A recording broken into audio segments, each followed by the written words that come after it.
Concreta, el espacio que te contará lo que el poder oculta, con la conducción de Gustavo Vera y Lucas Scheirer, y la participación especial de Marcelo Figueroa y Mario Videla.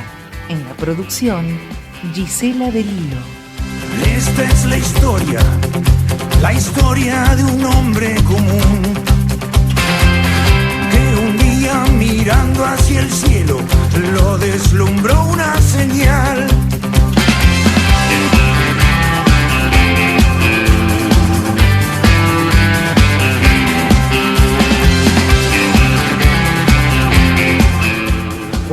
Buenos días, buen martes, estamos en el programa número 33. Estamos en el calor de Buenos Aires, el 23 de febrero de 2016, en un programa muy intenso que va a tener La Verdad Concreta. Mi nombre es Lucas Scherer, soy periodista, integrante de La Alameda. Está al llegar el conductor del programa, Gustavo Vera, legislador de Bien Común, titular de La Alameda.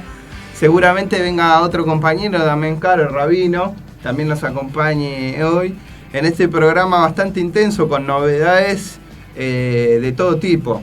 Queremos sacarlo a Pino Solanas, al senador nacional Fernando Pino Solanas, que el jueves va a estrenar su película El Legado sobre Juan Domingo Perón, con filmaciones únicas, inéditas.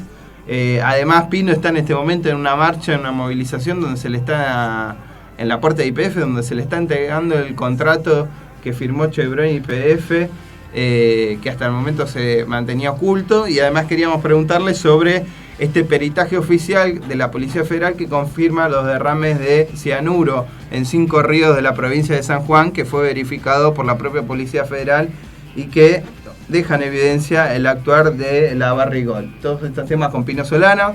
Si nos da el tiempo, que seguro va a ser, queremos hablar con Paolo Menghini. Ustedes saben que Paolo Menghini es padre de Lucas Menghini, referente de los familiares de la tragedia de Once. Ayer se cumplieron 4 años de la muerte de 51 personas y más de 800 heridos en lo que fue la mayor masacre ferroviaria en la República Argentina, que ya tiene 21 condenados, de 28 que estaban sentados en el banquillo de los acusados, y que todavía está la lucha para confirmar justamente estas condenas, para que otros que no tuvieron condenas sí estén condenados y que efectivamente estén en la cárcel, y sobre todo ir sobre alguien que todavía está impune, que es Julio De Vido. De todos estos temas queremos hablar con Paolo Menghini Rey.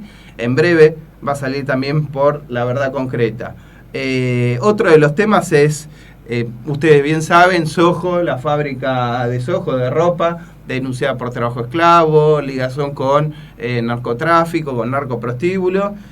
Acaba de hacerse una denuncia penal sobre el lavado de dinero respecto de Nelson Sánchez Alterino, el ex dueño de Sojo, y su socio Guillermo Greppi, un hombre muy conocido por las cuevas financieras ligadas al kirchnerismo. Estaremos hablando con Ezequiel Conde justamente esta denuncia penal con justamente la Justicia Federal, donde señala la relación del lavado de dinero de esta empresa esclavista que hoy gestionan los trabajadores, y para eso vamos a estar hablando con Ezequiel Conde. Y si nos da el tiempo, la idea es sacarlo a Alfredo Poprinsky, que fue perito contable de la Corte, que preside la ONG Peritos Contables.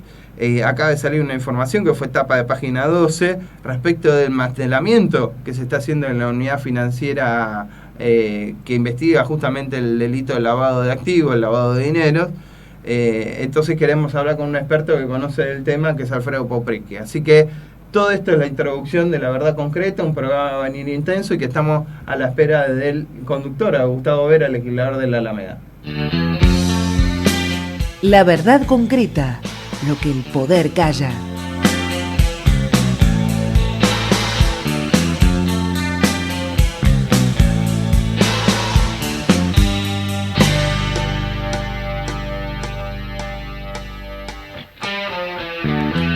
Saliste ya 1000 veces de la pista, respira, a reclutar bien maquillado y ocultando tu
La Verdad Concreta, el programa de Gustavo Vera.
Hola, buenos días.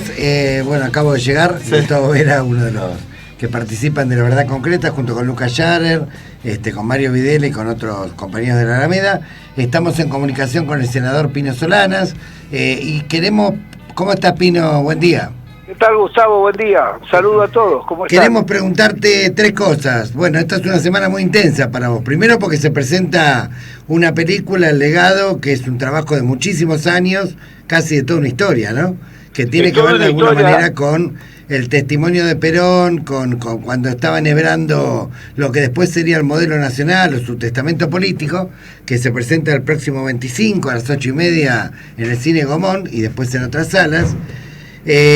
También te quería preguntar por el fallo, por la investigación o los resultados que dio la investigación de la Policía Federal respecto a la Barrigol, en la cual demuestran, digamos, que hubo una contaminación flagrante, y tengo entendido que ahora estás también en una actividad vinculada a los acuerdos secretos de Chevron. Bueno, sí, casualmente acabamos, Gustavo, de venir nos habíamos citado hoy a las 10 de la mañana abajo de la torre de YPF para reclamar el contrato, y se nos anunció que hoy a las 8:30 de la mañana el contrato había sido entregado en el juzgado contencioso administrativo número 7 acá de la capital federal. Es un juzgado que está a cargo de la doctora Carrión de Lorenzo, sí, que fue la que se pronunció exigiendo que se entregara el contrato en 10 días hábiles que vencieron ayer a la noche. Así que ahora a las 12:30, 1, vamos a ir a retirar el contrato al juzgado. Lo analizaremos esta tarde. Por supuesto, todo esto nace en una denuncia del senador Rubén Giustiniani, que nosotros adherimos, y mañana a las 3:30 de la tarde, acá en el Senado, habrá una conferencia de prensa y se entregará el contrato a todos los medios públicos. Es una notición. La verdad que hace mucho tiempo que queremos saber cuáles son estas cláusulas que se han firmado, ¿no? Y en va a ser revelador de la capacidad de entrega, sí, que ha tenido el kirchnerismo en estos años. Uh-huh. Y por suerte la jueza da lugar a la primera demanda seria que se ejecuta basada en el derecho a la información pública y basada en el decreto del propio Néstor Kirchner 1172 del año 2003, sí, sobre el derecho a la información pública. El fallo prioriza el derecho a la información pública de los ciudadanos y le exige a la Corte que lo entregue. Así que mañana a la tarde se hará público las cláusulas famosas, secretas, y va a revelar el modus operandi de esta falacia impostora, hipócrita, que hacía creer o decía que no les entregamos el contrato porque somos una empresa privada. Claro. Pero era una empresa privada donde la mayoría del capital, la mayoría accionaria, era del Estado argentino, así que ningún fundamento. Bueno, la verdad que vamos a estar allá, muy importante realmente esto, hace mucho tiempo que se viene discutiendo, y otro tema que también se viene discutiendo y que al respecto vos hablaste mucho, también Miguel Borazo escribió un libro, era sobre las consecuencias de las políticas extractivistas de Barrick y toda la afectación que hacía la biodiversidad. Hoy en los diarios se conoció un informe que hizo la Policía Federal, en la cual demuestra, digamos, contaminación importante del agua por parte de la minera. Bueno, sí, hoy hoy se publica el informe, se encargó un peritaje a un sector especializado de la Policía Federal. Sí. Y bueno, el resultado es que los residuos peligrosos se encontraron en 5 ríos, en los ríos Potrerillos, el Jáchal, el Río Blanco, el Palca y las Taguas. Entonces se hallaron sustancias tóxicas absolutamente fuera de los índices permitidos. Sí, esto es grave porque han pasado muchos meses desde que se produjo el derrame. Es decir que las poblaciones estuvieron tomando esta agua o las napas de agua que están seguramente contaminadas durante tantos meses. ¿Me entiendes? El desamparo. Sí, aparte considerando que el agua es esencial para la vida, es un derecho humano fundamental, ¿no? Inclusive localizaron que hay dos pequeños pueblos, que tienen el agua tiene una dosis de cobalto muchísimo más elevada de lo permitido y de metales pesados. Uh-huh. Entonces se le ha pedido esos son Chingüillos y Agualasto, Uh-huh. Hay sales, hay cobalto, y se le ha pedido a la Universidad de Buenos Aires que analice las consecuencias. Es increíble, ¿no? La destrucción del Estado Nacional, la complicidad de los estados provinciales. No existen los estados provinciales porque son socios. El señor Gioja es socio entre comillas, son ellos los que avalaron una historia de mentiras. Pensá, Gustavo, que para hacer el yacimiento Veradero falsificaron las cartas geográficas nacionales. Sí. ¿Qué quiero decir con esto? Las cartas geográficas del Instituto Geográfico Militar, que tienen décadas, fueron falsificadas para demostrar que el yacimiento Veradero no tocaba glaciales, está sobre glaciales. Ahora, aparentemente, a pesar de esto, digamos que ha quedado contundentemente demostrado el daño tremendo que está provocando en los ecosistemas y en la población, no parece que haya un cambio sustancial por parte del gobierno, que acaba de eliminar las retenciones a las mineras y creo que no tiene en vista, digamos, desmantelar estos emprendimientos que tanto daño están haciendo a las comunidades. Bueno, es como estás diciendo, porque acaba de suprimir las retenciones a la minería. Sí. A la minería.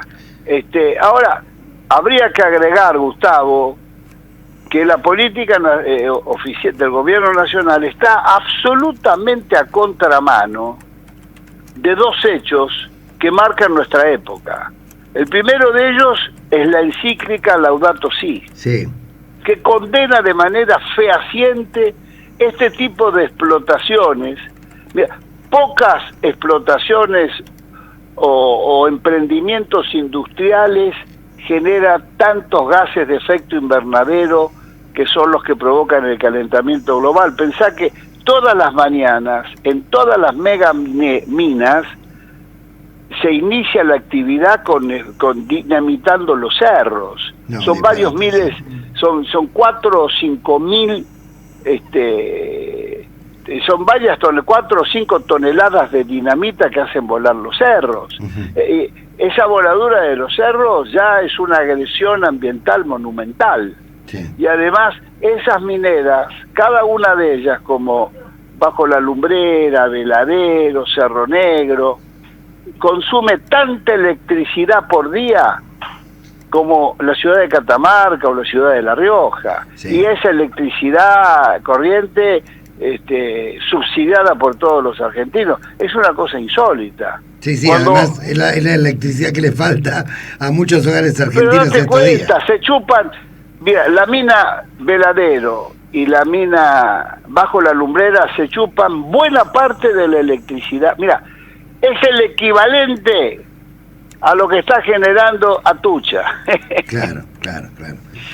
Bueno, Pino, escúchame, tenemos poco tiempo y queremos saber un poquitito en pocas líneas, ya sé que es muy largo y esto es un trabajo de toda una vida, digamos, pero en pocas líneas, digamos, una introducción a lo que sería El Legado, esta película que vas a presentar el 25 en Egomón, 8:30.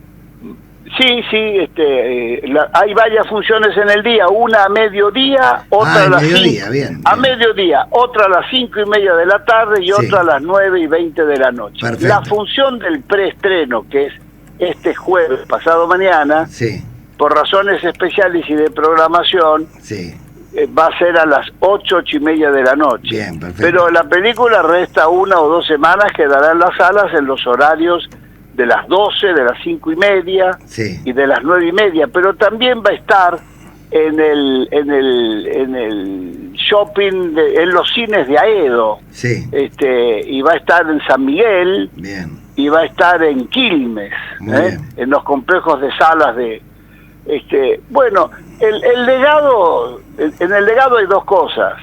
En el legado, por un lado, está mi homenaje y recordatorio a la relación de ese grande que el destino hizo que lo tratara, y mi gratitud, porque yo aprendí mucho, en la memoria de los encuentros y el rodaje que hicimos en el año 71 y 72. Pero por otro lado, es el recordatorio de las principales medidas estratégicas que tomó Perón en sus gobiernos y sobre todo en el proyecto que nos legó en sus últimos años, que es el modelo argentino para el proyecto nacional, el plan trienal. Todas esas medidas tienen hoy una enorme actualidad. Es decir, para quien quiera conocer el pensamiento real estratégico de Perón, para quien quiera descubrir al Perón cotidiano, el Perón íntimo, el Perón humano, el Perón con gran sentido del humor, hay que ver El Legado, y yo la he pensado esa película sobre todo para hacer una suerte de puente que esta historia le llegue a las generaciones que nos siguen, Gustavo. Sí, la verdad, mirá, yo he podido ver un anticipo y la verdad que me pareció impresionante porque rescata un montón de reportajes, de opiniones de Juan Domingo Perón en sus últimos años, en los años más sabios de alguna manera. No, y es una película con mucha emoción, la gente sale agradecida porque tiene mucha emoción por los momentos dramáticos y emoción por la generosidad de Perón, lo que está expresando allí. Digo, el público en general que no tiene color partidista, quienes no son peronistas salen igualmente emocionados y agradecen la película porque es una película que su propuesta es la unidad nacional para poder enfrentar las grandes causas que nos oprimen. Sí, tal cual. Bueno, la verdad que la recomendamos, realmente es emotiva, es formativa, va a sorprender a muchos porque muchos que han identificado estos últimos años a determinados dirigentes con las banderas de justicialismo se van a encontrar con un Perón que realmente no tiene nada que ver. Si me permitís, mi compromiso con Perón de hacer esta película, mi compromiso, yo tenía un compromiso moral, ético con él, porque el proyecto de Perón, Gustavo, fue falsificado, fue traicionado, fue silenciado en todas estas décadas. En nombre de Perón y con la camiseta de Perón se han venido ejecutando ideas y propuestas que son exactamente contrarias al pensamiento, al proyecto y a la doctrina de Perón. Sí, basta leer el capítulo ambiental para darse cuenta y relacionarlo con lo que acabamos de hablar, capítulo ambiental del Proyecto Nacional, donde Perón hablaba justamente de estas corporaciones que destruyen la biodiversidad, el medio ambiente, provocan calentamiento global y provocan una marcha suicida de la propia comunidad. Así es, que, querido, bueno, así es. la verdad que la recomiendo y bueno, el miércoles estaremos allí y obviamente... El jueves, pasado mañana. Mañana Y estaremos... va a quedar 1 o 2 semanas en cartel, así que no es que hay una sola función mañana. Las funciones son a mediodía, a las 5:30 de la tarde y a las 9:20 de la noche. Bueno, perfecto, Pino, te agradecemos mucho esta comunicación. Muchas gracias, Gustavo. Un saludo a la audiencia. Gracias Hasta querido. luego. Gracias.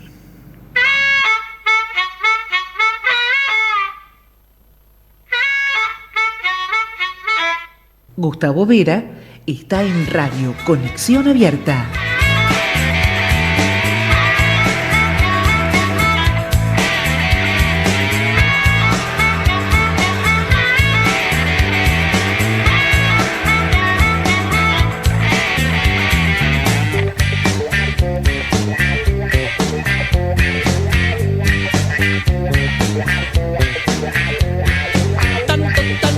Te cuidabas y ahora estás en Copenhague, nadie te fue a ver.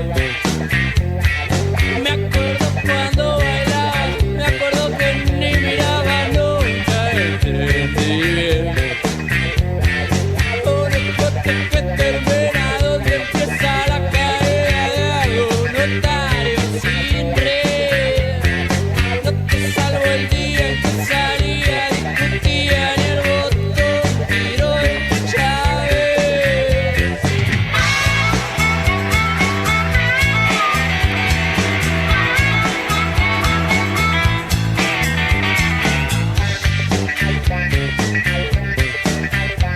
La verdad concreta. Cemento caliente, el piso rosa, la pared que te hizo aullar como un bebé. Jubilado es un derecho que cortaron como el hecho, el techo hizo caer. Solos y otra vez sin nada, después la verdad de entrada sin salida a la vejez. Retumban la vena los muchachos y las nenas a la carga otra vez.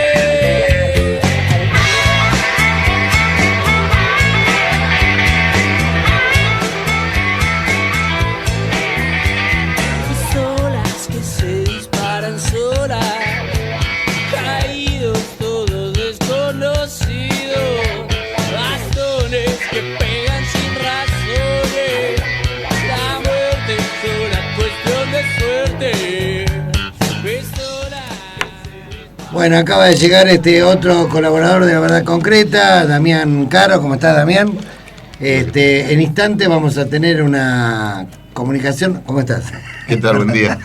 Perdón, en instante, lo que pasa es que estamos corriendo con el tiempo porque tuvimos un largo reportaje que nos obligó a reprogramar un poquito. En instantes estamos en comunicación con un miembro del Consejo Directivo de la CGT, secretario general del Sindicato de Docentes de la Provincia de Buenos Aires, UDOCBA, Miguel Ángel Díaz, que nos va a hablar de un tema que es candente, digamos, en estos días y clave. Tiene que ver con las paritarias docentes. ¿Comienzan, no comienzan las clases? ¿Cuál es finalmente el acuerdo?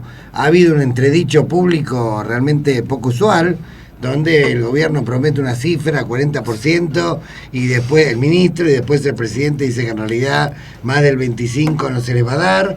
Esto genera de alguna manera rispideces. Hay todavía paritarias como la de Provincia de Buenos Aires que no han comenzado.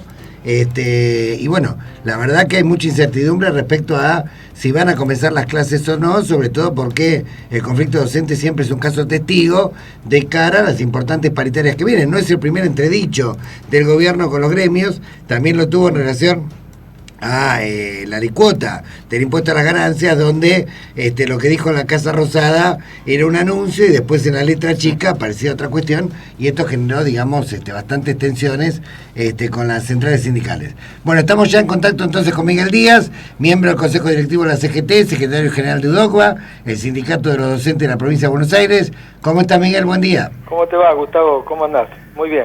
Bueno, ¿por qué no nos contás un poco cómo ves el tema de la paritaria nacional y la paritaria en la Provincia de Buenos Aires, ¿Qué perspectiva le ves? Yo creo, mira Gustavo, creo que esto se inscribe en una estrategia bastante bien pergeñada por el gobierno nacional. Ofreció el 40, mostró sus cartas, sí, ¿no? Y ahora no quiere firmar. ¿Para qué no firma? Para que le terminen los dirigentes reclamando el 40 y que se olviden de sus pretensiones, porque hay otras organizaciones sindicales como nosotros que estamos pidiendo que el gobierno nacional y provincial paguen 12.000 pesos por mes, sí, un cargo de maestro testigo. Claro, porque entonces, el 40 sería sobre el básico. Claro, el 40 no, el 40 es sobre el inicial, pero claro, de 6.000 pesos. Entonces, claro, que se garantice que todos ganen 8.400, la verdad que a nosotros no nos hace cosquilla, porque sí, significaría un aumento o una recomposición del 20, sí, con una inflación del año pasado del 32 y con una que viene del 40. Entonces, evidentemente, es salario a la baja. Entonces, en cambio digamos, y están, es una estrategia, y es evidente porque el silencio del gobierno nacional y los gobiernos provinciales, cuando en otro momento están en una una situación desesperada, o están tirando carne al asador, lo que están haciendo ahora es hacer tiempo, así como el juego del Tute Cabrero, ¿no? Sí. Hay que aclararle a los oyentes que cuando el gobierno hablaba del 40, no es el 40 sobre el total de lo que cobra un docente, sino solamente sobre la parte remunerativa, donde en muchas provincias la parte no remunerativa es un componente importantísimo, de casi el 40 o el 50% según los casos. Claro. Por lo tanto, ese 40% en realidad, como bien señala Miguel, terminaría siendo el 20 concretamente. Claro, no, pero además de eso, vos fíjate que no se resuelve nunca este tema, que es profundo, es ilegal, el pago del salario en negro, que más del 50% de la composición de nuestro salario, y esto es todo el país, incluido Capital Federal, no se resuelve nunca. Se inventan bonificaciones que afectan en parte a la antigüedad, en parte no, es decir, todo un salario gris oscuro, sí, que es casi negro y que realmente lo hace el Estado sin ninguna normativa que lo respalde. ¿Y eso está en las discusiones paritarias nacionales y provinciales, el tema del blanqueo? Eso es lo que dicen, ellos terminan la discusión diciendo de que es imposible pagar en blanco, es imposible blanquear o sea que como que no hay presupuesto que alcance. Yo creo que es absolutamente, rotundamente mentira, porque ¿cómo hacían en otra época para pagar entonces los estados? Cuando tenía mucho menos PBI el Estado nacional, el Estado provincial, cuando el Estado nacional vertebraba la educación en casi un tercio lo bancaba el Estado nacional. Hoy el Estado nacional no lo banca. A las provincias le dieron los servicios, arreglate Catadina, pero el Estado Nacional tiene una recaudación extraordinaria. La relación sigue parecida a la que tenía ante Cristina, 75 para la Nación, 25 para el resto de las provincias. Bueno, si esta situación, esta ecuación no se modifica, las provincias siempre van a ser pobres, siempre. Pero además, escuchame una cosa, acaban de aumentar los servicios de electricidad en un 500, un 600%. Sí. Se acabaron los subsidios para la electricidad. ¿Dónde va ese dinero?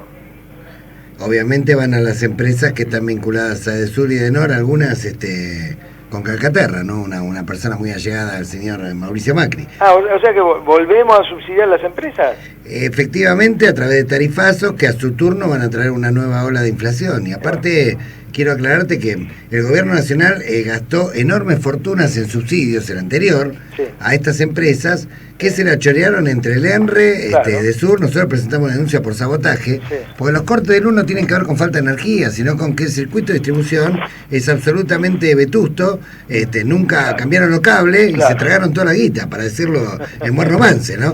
Entonces ahora estamos premiando de vuelta a estos tipos y empieza otra vez el circuito de corrupción en el cual participa el ENRE, en el cual participan estas empresas, en el cual hay dueños de estas empresas que son amigos de los gobiernos de turno, y bueno, y sigue de alguna manera la historia, de alguna manera, y la están sufriendo los vecinos que con olas de calor tienen cortes bastante intensos, tanto en el conurbano como en la capital. Exacto.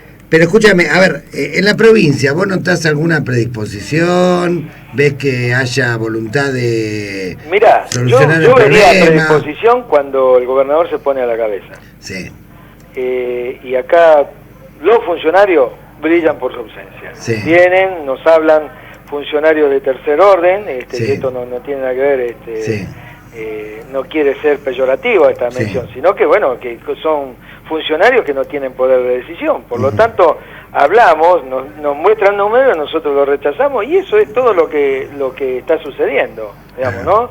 Una sucesión de rechazo, porque no puede, es insostenible, porque bueno, ¿qué dicen ellos? Y no tenemos plata, y después ahora están cambiando, el discurso dice, no queremos invertir más en educación. Ajá. Bueno, ahora, vos tenés un presupuesto que está por arriba del presupuesto del año pasado, Sí. en 114.000 millones de pesos. Tenés Sí. el Fondo de Reparación Histórica del conurbano, Sí. que pasó de 800 millones a 14.000 millones de pesos. Es Sí. decir que con esos dos ya tenés 370.000 millones de pesos. 370.000 millones de pesos. Son para tres que la gente- presupuestos de la Ciudad de Buenos Aires, claro. ¿Cómo? Son tres presupuestos de la Ciudad de Buenos Aires, Bueno. que es la ciudad más rica del país. Bueno, sobre esos 370.000 millones de pesos, Ujú. más te permitieron un endeudamiento de 60.000 millones de pesos. Eso quiere decir que vos, para pagar deuda, no necesitas ese presupuesto, lo tenés entero. Sí, claro. Entonces, de esos 370.000 millones de pesos, más la recaudación, que va a superar esos 370.000 millones de pesos, estás hablando como de 420.000 millones de pesos que vas a tener durante todo el año. Bueno, ¿qué es lo que querés? ¿Qué cifra querés invertir en educación? ¿80.000? ¿Sabes lo que es eso? El 20% de tu Sí, recaudación. claro, claro. Entonces, ¿cómo es? ¿No era el 25? ¿No era el 37? ¿Cuál Sí. es la cifra que quiere invertir el Estado? Sí. Bueno, si vos invertís lo que tenés que invertir, se te acaban los problemas. Ahora, si vos querés generar problemas, y bueno, meté los huevos en cualquier canasta y así, y eso va a suceder. La Eso es lo que va a perspectiva suceder. de que no se inicien las clases es una perspectiva probable, por lo menos. Hola. Hola, sí, Sí. te preguntaba, la perspectiva de que si no llegan a acuerdo no se inicien las clases es una perspectiva probable, entonces. Sí, mira, se corta, pero bueno, algo escuché. Sí, Sí. evidentemente todo viene hacia eso, pero ¿sabes lo que más que empiecen las clases o que no empiece, porque de última es un símbolo, Sí, es un día, es sí. el primer día? El tema es, ¿va a haber clase todo el año o no va a haber clase todo el año? Que es mucho más grave, ¿no? Sí. Va a haber discontinuidad y bueno, esto es lo que se está planteando desde la política, porque acá evidentemente lo que sí estamos seguros, lo que sí es verdad, es que la clase política en Argentina fracasó porque nunca aisló la educación y la metió, bueno, como una cuestión de Estado, ¿no? Sí. Que hay que protegerla, que hay que mimarla, que hay que hacerla crecer, desarrollarse, y que todos los argentinos tenemos que discutir qué tipo de educación queremos para este siglo XXI. Pero no, estamos hablando solamente de salario y condiciones laborales, Sí, no tal salimos cual. de ahí. Es una discusión casi prehistórica, pero bueno, esa es la que nos llevó el menemismo y que ninguno pudo Claro. superar, ¿no? Claro, sí. O mejoraron, digamos. Mejoraron al La menemismo, precariedad, cada vez claro. estamos peor. Bueno, Miguel, te mando un abrazo y ojalá que logren satisfacer las reivindicaciones que están reclamando y bueno, que esto que vos decís, que haya continuidad educativa, pero con dignidad para los trabajadores, Claro. que esto es lo más importante. Y para los pibes. Así es. Un abrazo muy Bueno, que grande. tengas Muchas buen día. gracias por llamar. Hasta luego. Hasta luego. La verdad concreta, lo que el poder calla.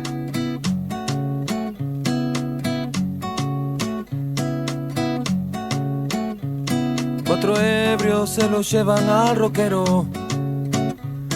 Otra vez ha fracasado el funeral. En el barrio se relamen las pancartas, avivando al modelo para armar. Baila, baila, el boca en boca está de paso, pero esta vez el muerto regresó. Y sentía que era extraño en esa orquesta, que aburría de sonar en sol mayor. ¿Por qué? Ese palo que te amasa, que te apopa, que te aplasta, vos lo usas para matar. Después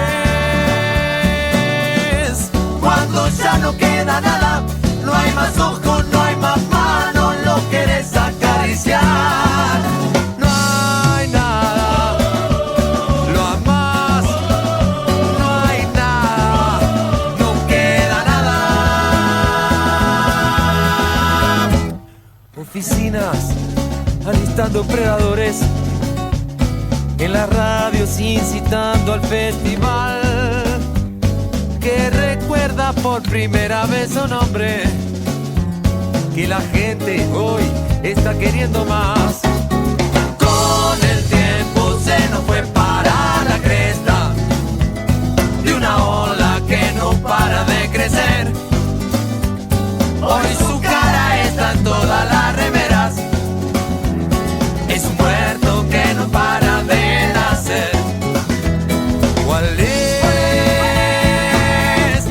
Kamikazes de otras almas, aburridos en sus casas, no se animan ni a cantar. No se animan ni a cantar. Después, alucina que planea un héroe de otras tierras y lo viene a rescatar. Es esa, si no está la jeta, vos armás una careta con tus ganas. Amén. Amén. Amén.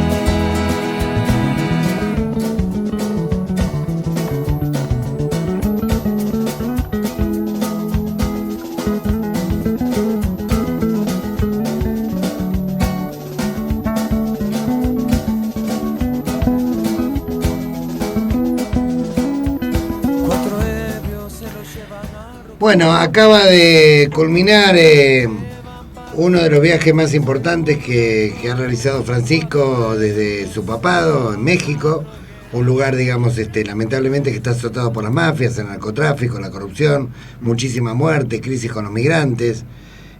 Francisco ha recorrido las zonas más candentes, Ciudad Juárez, Chiapas, Morelia, muchos de los lugares que habitualmente ningún visitante extranjero de un organismo público, de un estado, recorrería, digamos, si no sería la hoja de ruta que le armaría ningún gobierno, digamos, que quiere esconder la mugre abajo de la alfombra.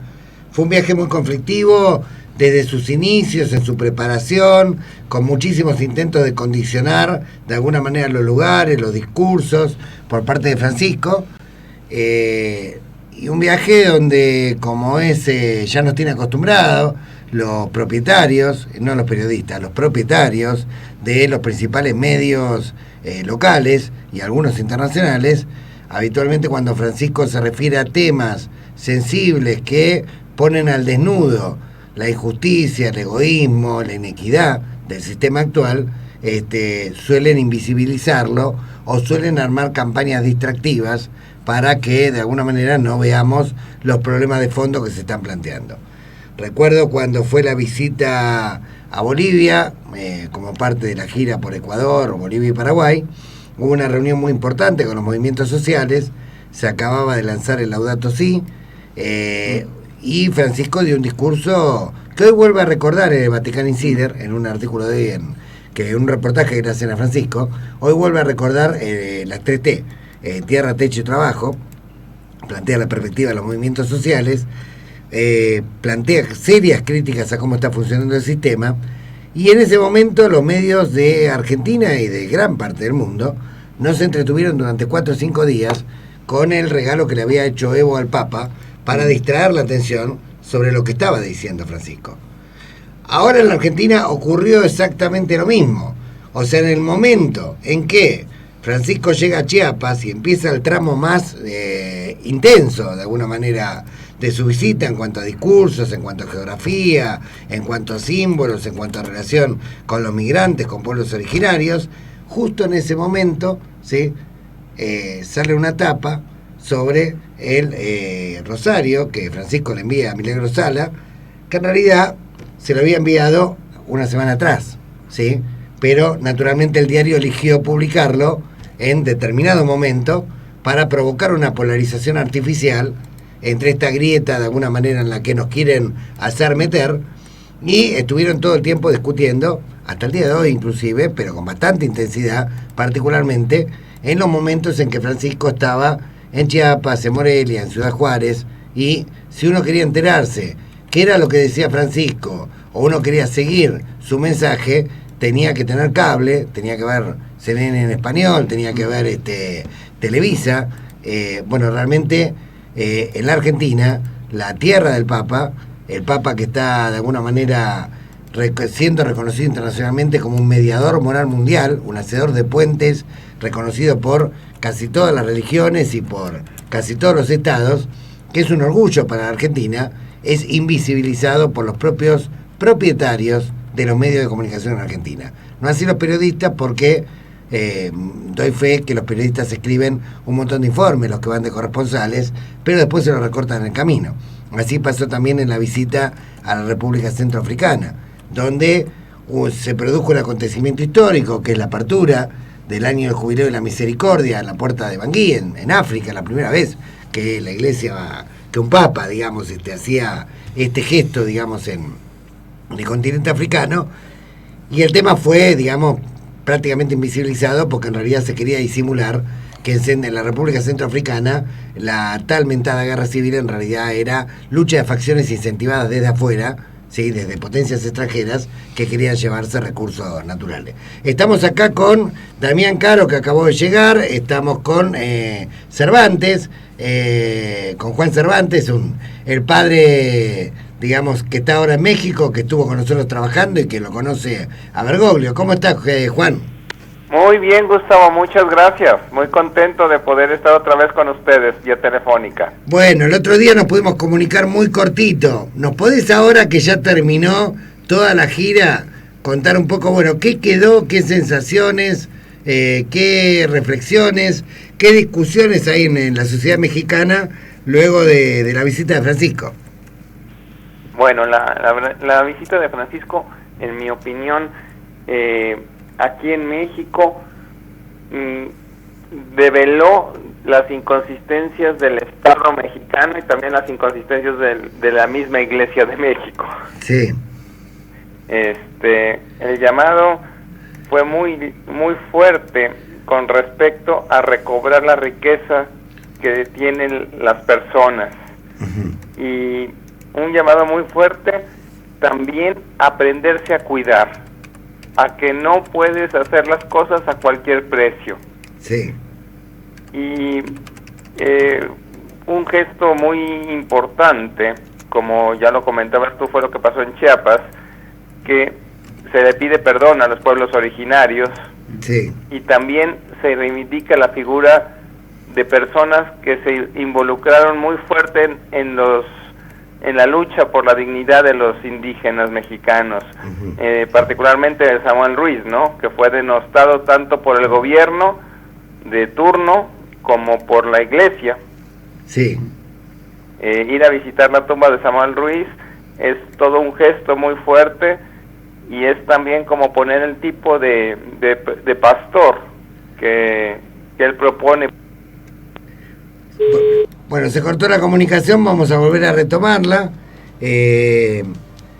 Quiero contar algo que escribió ayer Francisco es una carta personal que por supuesto no puedo divulgar, pero sí puedo hablar de una frase que se refiere específicamente al viaje a México, y donde Francisco me cuenta ayer que el viaje fue maravilloso, porque ese pueblo es maravilloso, sufrido, alegre, tantas veces explotado, pero siempre tira para adelante. Esto es algo que esta religiosidad, esta esperanza, este movimiento de un pueblo que, a pesar de una tremenda adversidad de corrupción, de narcotráfico, de explotación, puede construir alegría y puede construir perspectiva, ¿no? ¿Qué es lo que opinas, Damián, de todo este viaje, de lo que pasó, su cobertura? Sí, yo me había quedado con esta no cobertura, y me había referenciado a la Biblia, volviendo al famoso versículo que tanto compartimos en Occidente: amarás a tu prójimo a ti mismo. Me gustaría que lo empecemos a ver un poquito antes. Esto es Levítico, en el capítulo 19. En el versículo 16 dice: no andarás chismeando entre tu pueblo. No se puede ser chismoso. Sí. No atentarás contra la vida de tu prójimo. Clarísimo. Versículo 17: no aborrecerás a tu prójimo en tu corazón, razonarás con tu prójimo para que no participes de su pecado. Hay que hablar con el otro, la cultura del diálogo, del encuentro. No te vengarás, no guardarás rencor a los hijos de tu pueblo. No te lo podés agarrar con uno en particular porque antes no te gustaba.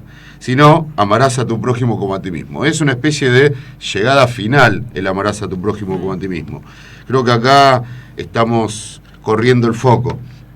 Cuando estamos viendo que un religioso entrega un instrumento de rezo a alguien, es un acto de bien. Ahora, si lo usamos desde el ser chismosos, estamos planeando una estrategia. Creo que acá la estrategia era bastante clara, un poco en referencia a lo que vos decías, estos mensajes milenarios que Francisco hace carne y que lleva a México, y que un poco acá estamos tratando de mirar para otro lado. Sí, ahora continuamos con las reflexiones de Damián. Tenemos 3 minutos de comunicación con Juan, nuevamente. Juan, bueno, terminando de comentar entonces tus impresiones. Estabas hablando, bueno, de la reivindicación del obispo Samuel Ruiz por su compromiso con los pobres, pueblos originarios, y qué otras cosas te disparó, te hizo reflexionar la visita de Francisco, y qué ves en México. ¿Qué pasó? En México el debate fue muy fuerte con respecto a si la Iglesia puede entrar en temas de sociedad, ¿no? La separación Iglesia-Estado acá en México históricamente ha sido muy complicada. Sí. El debate del Estado laico fue fuertísimo, se criticó muchísimo, por ejemplo, que el presidente se acercara a un acto religioso y que comulgara, sí. Bueno, un montón de cosas, ¿no? Y también el tema fuerte es que hizo unas reflexiones sobre la vida en sociedad, ¿no? Por ejemplo, todo este llamado al tratar con respeto a los demás, muchos llamados que tenían que ver con en la manera como se abusa del poder, ¿no? Como se abusa de lo que tendría que ser servicio, ¿no? También otro gesto muy fuerte fue el recordar a los muertos en las fronteras, el trabajo el reconocer también el trabajo de las personas que trabajan con los migrantes. Todos estos gestos fueron muy fuertes. Acá el gesto, lo de la frontera también fue minimizado, ¿no? El gesto me parece que es demasiado fuerte, el mensaje fue muy fuerte, y después cuando Trump... Por lo menos Donald Trump lo escuchó el mensaje. Lo escuchó, ¿no? Y fue muy interesante porque de verdad acá en México el llamado al respeto a la dignidad de las personas me parece que es lo que queda como lo más fuerte del mensaje, y sobre todo un mensaje como muy integral, ¿no? Que habla también de que no podemos dejarnos robar nuestra propia riqueza, ¿no?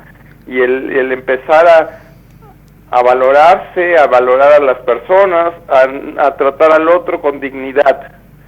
Y obviamente este discurso termina siendo muy sencillo, pero al mismo tiempo con implicaciones muy fuertes. Sí, efectivamente. Ahora, vos pensás que, por ejemplo, la República Centroafricana, cuando Francisco fue, después quedó una mesa de diálogo entre las facciones que estaban en pugna, un compromiso de trabajar de alguna manera o de empezar a construir un proceso de paz o de pacificación. En México, vos pensás que en algunos estados, en algunas regiones, por lo menos parcialmente, puede haber, digamos, un cambio de actitud de la relación, digamos, del Estado con la sociedad civil. Yo creo que sí, Yo creo que definitivamente tiende puentes y genera espacios de reflexión. También empieza a poner el foco sobre cosas que no se habían reflexionado, ¿no? Sí. Y empieza a proponer una manera diferente de entender las cosas, ¿no? Que es posible entender la vida de otra manera. Uh-huh. Y que es posible también replantear las relaciones Iglesia-Estado, replantear también la participación de la sociedad civil en cuestiones de bien común, ¿no? Sí. ¿Qué va a pasar? No lo sabemos, ¿no? Ahora tengo una pregunta, la pregunta del millón, digamos, porque bueno, en Ciudad Juárez estuvo 12 horas... No pasó nada, digamos, no hubo por suerte ningún tipo de atentado. Se cortó. Bueno, se nos cortó. No pudimos, ya nos habían anticipado que era una comunicación breve. Bueno, la pregunta un poco que nos hacíamos era, bueno, a ver, Ciudad Juárez, 12 horas estuvo Francisco, no hubo ningún tipo de atentado, ni incidente, ninguna muerte en un lugar donde la muerte se cuenta por minutos, ¿sí? ¿Fue el Espíritu Santo o el Estado está tan corroído y comprometido con las mafias que ellos mismos pactaron una tregua? Lo dejo a los oyentes para que lo piensen, ya se nos está acabando el tiempo, dice Julia, nuestra productora, a la que agradecemos igual que Gisela. Bueno, hoy fue un programa bastante intenso en cuanto a reportajes, bastante breve en cuanto a intervenciones nuestras, pero bueno, prometemos que la próxima semana vamos a armar una mesa en el estudio y vamos a tener un debate un poco más intenso sobre estos temas que nos han dejado muchos títulos para tratar. Gracias, Damián. Gracias, Lucas. No sé si quieren alguna reflexión final. Bueno, Damián.